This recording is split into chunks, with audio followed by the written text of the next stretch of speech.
cuando ellos se llevan la cosecha.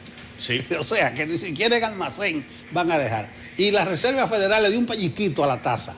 ¿Eso tiene alguna repercusión para nosotros? Sí, ya en Estados Unidos los alquileres bajaron, porque ya venían subiendo las tasas y le dieron un pellizquito, no, le dieron el pellizco más grande desde hace 20 años.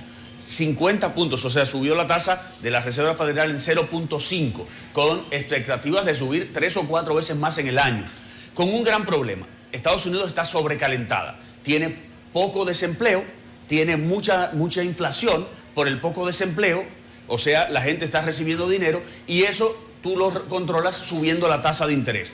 Pero por otro lado tienes inflación por el problema de la guerra, entonces esa no la vas a controlar.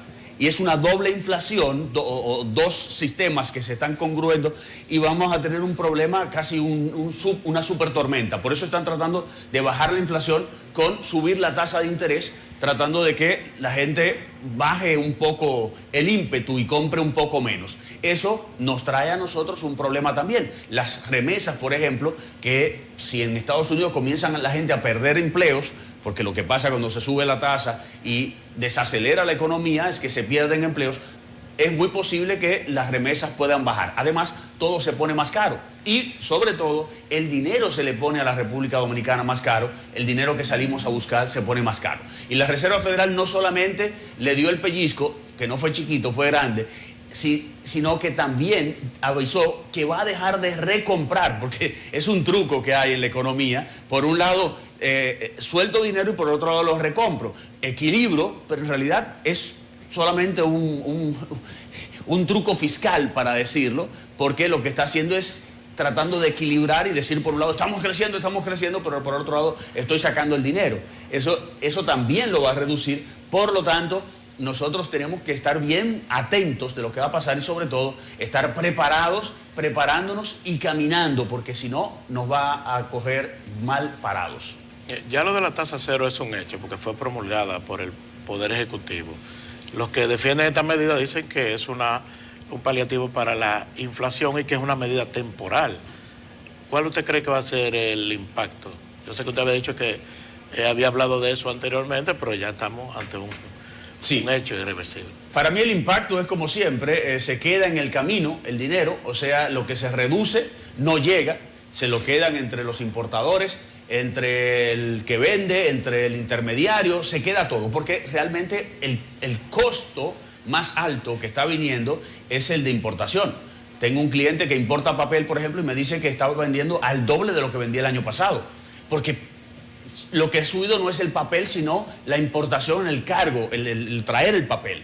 Eso está terrible. Tenemos el 20% de todos los buques o de la mercancía que está en el mundo está parada en el puerto de Shanghái, que es otro problema extra que tenemos hoy en día. Habíamos pasado ya un poco la parte de los contenedores, ahora están los buques en el puerto de Shanghái tratando de entrar porque tenían el puerto cerrado por el COVID.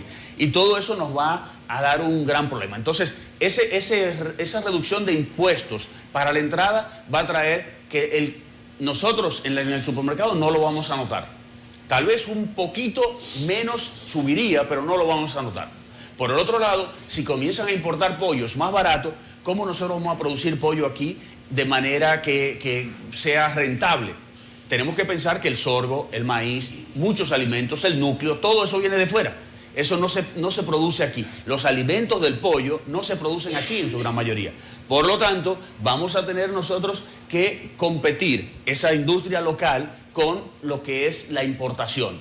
La importación más barata, sin impuestos, y todo lo que nosotros hacemos lleva impuestos. Por ejemplo, el libro, por ponerte un ejemplo. Nosotros que hacemos libros en el país, yo que publico libros, el libro no tiene impuestos, no tiene ITEVIS. Pero la tinta, el papel, la impresa, todos tienen impuestos. Entonces, la verdad es que el libro no puede llegar con menos impuestos al cliente porque no se compensa. Porque todos los insumos para hacer el libro sí tienen impuestos. A tal punto de que a veces es hasta más barato imprimir el libro fuera. Ahora no, porque hay que traerlo, pero en cierto momento era más barato imprimir el libro fuera y traerlo. No puedes quitarle los impuestos a traer el libro porque la industria local está siendo dañada, por decirlo así. Y eso le tengo mucho miedo a la parte de alimentación local, qué le puede pasar a nuestra producción local si esos impuestos realmente dañan a esa producción. No temas, Diego, que aquí hay una misión del FBI, dijo que la cosa está... Recordemos, FBI no, FMI. sí, recordemos que el La otra FMI... sería interesante también. Tan peligrosa Sí. esa. Recordemos que el FMI y el Banco Mundial, las informaciones que dan es con las informaciones que le damos de aquí. Exacto. Ellos realmente no vienen y buscan, sino que ellos reciben la información y dicen, uno se pone a pensar y es bueno buscar las informaciones en los periódicos viejos para ver lo que predecían y de lo que pasó. Y es muy bueno decir después, seguir prediciendo cosas buenas y después decir, no, eso no fue, eso fue por tal o cual cosa. Hasta el día antes de dar las cifras están diciendo que fue de tanto. Y cuando viene la cifra de verdad fue muy diferente. Gracias, Diego. Pero 6.1 el crecimiento en marzo, aunque la interanual, la inflación, está en 9.5. En 9.5, ¿cuánto predijeron ellos que iba a tener? Más o menos de 1 a 4. Y entonces, ¿cuánto tenemos? 9.5. Han salido a decir, nos equivocamos, somos unos estúpidos. No, No, lo que ellos comienzan hacen es a que predecir hacia adelante. ellos nos queman en los informes. Exactamente, los informes es otra cosa. ¿Sí? Gracias, Diego. Un placer estar de manera presencial contigo. Gracias a ustedes. Recuerden seguirme en las redes. Diego Sosa Sosa. Gracias, Diego.